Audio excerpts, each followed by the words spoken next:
Hi, Professor. Hi, class. Hope everyone's doing well. Um, so, we're here to discuss Module 4, um, compassion and, I guess, the traditional self esteem. When we talk about self esteem, most of us have grown up hearing that it's something we should constantly build and protect. For probably decades, self esteem has been treated as the key to confidence and being happy and even, solving problems, social problems.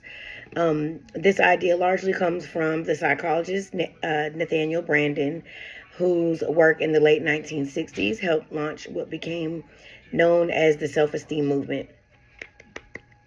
According to Branden, low self esteem was at the root of many personal and societal issues, so the solution was to raise it, especially in children. So while I was listening to this material, I realized how familiar this message feels because I grew up in a culture that constantly emphasized feeling good about yourself, sometimes even more than learning from mistakes.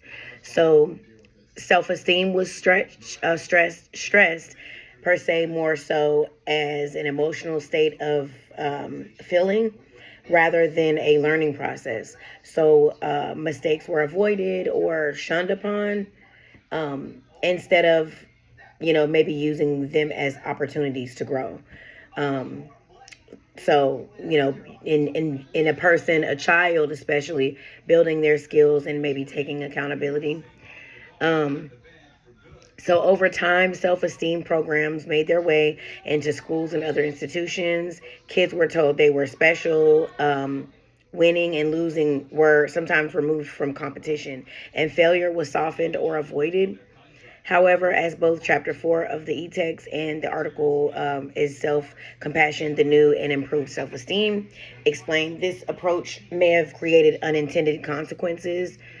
Um, Even though self-esteem levels went up, issues like narcissism, who we know a lot of people can be now, narcissism, entitlement, and unrealistic, expectations have also increased, especially with millennials.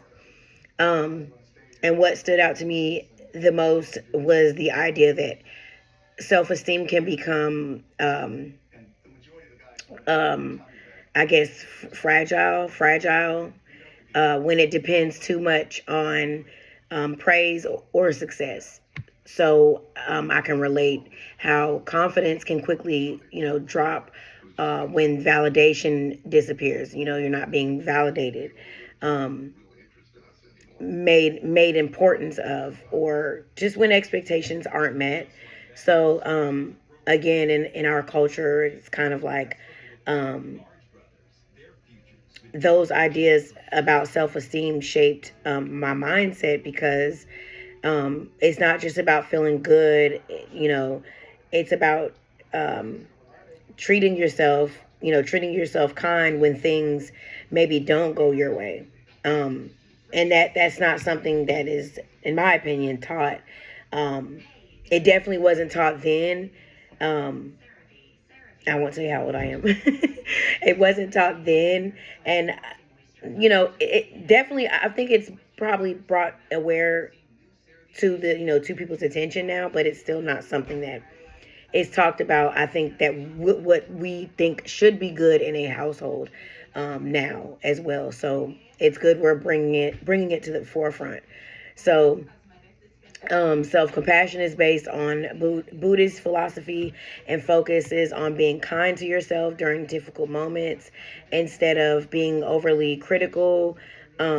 Researcher Kristen Neff explains that self compassion involves recognizing that struggle and imperfection are a part of being human, practicing mindfulness, and responding to failure with understanding rather than judgment.